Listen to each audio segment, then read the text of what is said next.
Most people are born with a Ferrari in their skull, but spend their entire lives driving it like a lawnmower, convinced that their speed was decided before they even turned the key.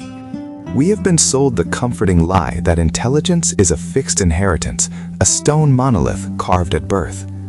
This belief is the primary reason why potential remains dormant, locked away in the quiet rooms of the mind. The truth is far more uncomfortable. Your IQ is not a ceiling, it is a garden. If it is overgrown with weeds and parched by neglect, it is because you have chosen to stop watering it. The architecture of the human brain is not a rigid sculpture, but a living, breathing tapestry of connections that reshape themselves with every deliberate thought. This is neuroplasticity, the biological foundation of genius. To increase your cognitive capacity, you must first abandon the idea of being naturally smart and embrace the discipline of becoming cognitively elite. It begins with the realization that the brain is an expensive organ to run, and it will only invest in higher processing power if you force it to solve problems that feel genuinely impossible. One of the most rigorous ways to expand the working memory is through a practice known as dual N-back training. It is not a game, and it is certainly not relaxing.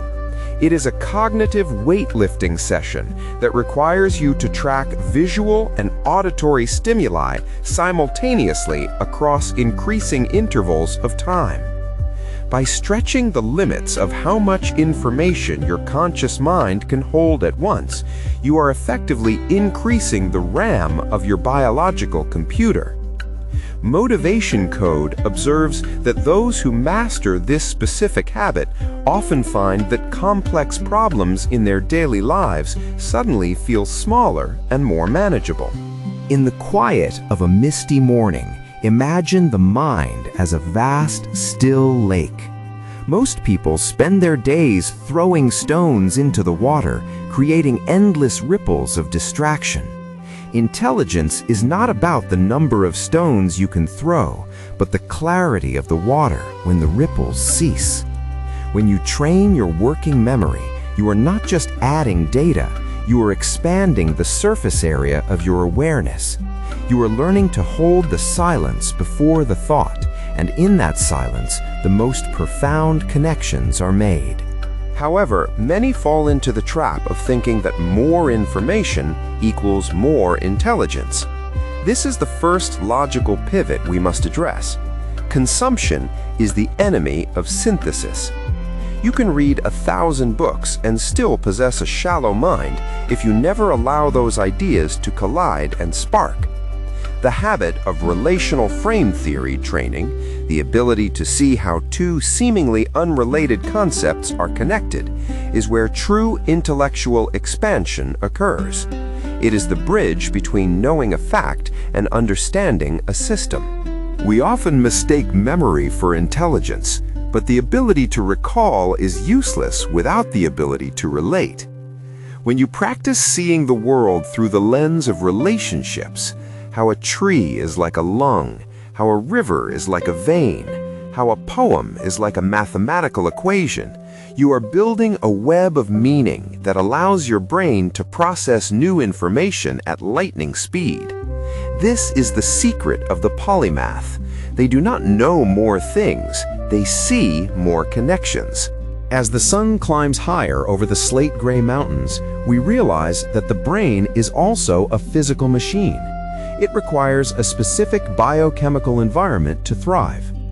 This leads us to the habit of intense physical exertion, specifically high-intensity intervals that trigger the release of brain-derived neurotrophic factor, or BDNF. Think of BDNF as fertilizer for the neurons. It is the chemical signal that tells your brain to grow, to heal, and to forge new paths. Without this biological support, your mental efforts are like trying to grow a forest in a desert.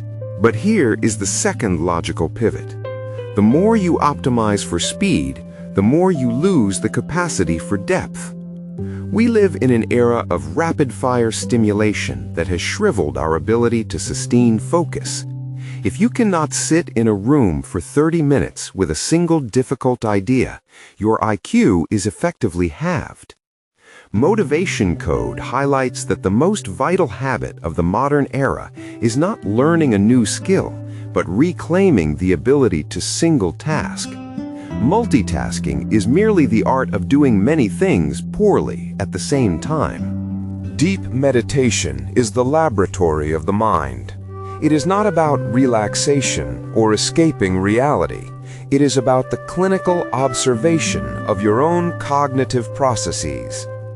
Scientific studies have shown that long-term practitioners of mindfulness have thicker gray matter in the prefrontal cortex, the seat of executive function and complex decision-making.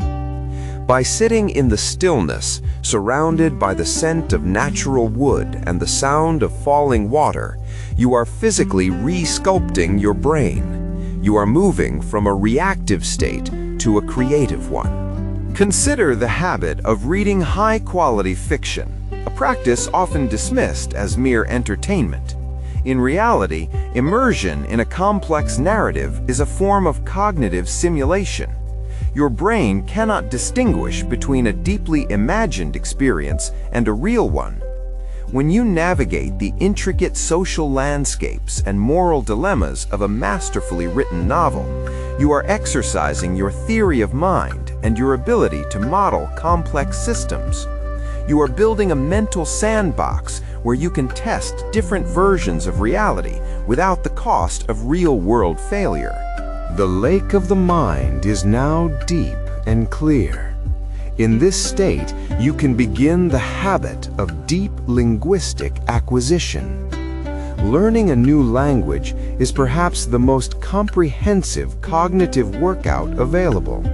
It forces the brain to rewire its symbolic logic, creating new neural pathways that enhance every other form of thinking. It is not just about communication, it is about gaining a new lens through which to view reality. Every word is a tool, and a larger vocabulary allows for more precise and sophisticated thought. We must also respect the necessity of strategic silence, which often comes in the form of restorative sleep. During the night, the glymphatic system washes the brain, removing the metabolic waste that accumulates during intense cognitive activity. Sleep is not a passive state, it is a period of active consolidation. This is where the patterns you have studied during the day are woven into the long-term architecture of your mind. To neglect sleep is to build a cathedral on a foundation of quicksand. Yet we must ask, why do so many intelligent people fail to improve their lives? This brings us to the third logical pivot. High IQ is a dangerous weapon if it is not guided by epistemic humility.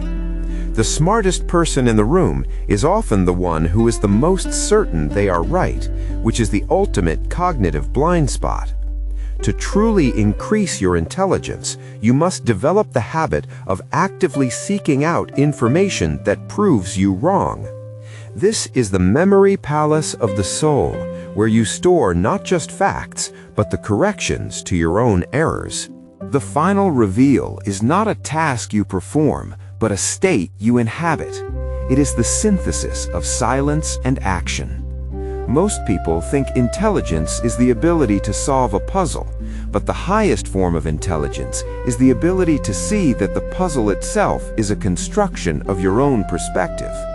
When you integrate physical vitality, deep focus, relational thinking, and the silence of the meditative mind, you achieve a state of epistemic fluidity. This is the ultimate multiplier. Intelligence is not what you have, but how you relate to the unknown. It is the courage to stand at the edge of your own understanding and not turn back in fear. The misty path of the wise is not paved with answers, but with better questions. By the time you reach the end of this journey, you are no longer the person who started it. Your mind has expanded, not because you added more weight, but because you removed the limits you once thought were permanent. Imagine the brain not as a computer, but as a living forest. A computer has a fixed capacity, but a forest is an ecosystem that can grow indefinitely if it is managed with wisdom. Every habit we have discussed is a way of planting a new seed or clearing the path for sunlight. When you practice deep work, you are focusing the light of your attention like a magnifying glass, turning a diffuse glow into a cutting beam of clarity. This intense heat is what melts the old structures of your thinking and allows new ones to form. In the soft pink light of a fading day, look at the tree standing tall against the wind. It does not try to grow. It simply responds to the environment with the strength it has cultivated in the quiet of the soil. You are the same. Your intelligence will grow exactly as much as you are willing to nourish it. The Ferrari in your skull is ready for the open road. All you have to do is stop holding the brake and trust the silence of the garden you have so carefully tended. Peace is the byproduct of a mind that is no longer at war with its own potential. True intelligence is the ability to hold two opposing ideas in the mind at the same time and still retain the ability to function. It is the wisdom to know that the more you know, the less you truly understand. This is the paradox of the sage, the calm at the center of the storm. As the indigo night falls and the stars appear, remember that the universe is vast, but the mind that can comprehend it is vaster still. Your IQ is not a number, it is a measure of your freedom. Keep walking the misty path, for the destination is not a place, but a new way of seeing. The ultimate habit is the integration of all these practices into a seamless flow. It is the ability to move from the intense focus of a complex calculation to the expansive awareness of a meditative walk without losing your center. This is where genius resides, not in the isolated burst of brilliance, but in the sustained quality of attention. When you live with this level of intentionality, your IQ ceases to be a static score and becomes a living reflection of your engagement with life. As the mist settles over the valley, feel the stillness within you. You have the tools, the knowledge, and the biological potential.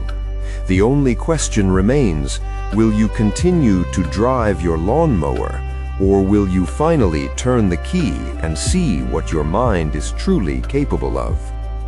The garden is waiting. The silence is speaking. The path is open.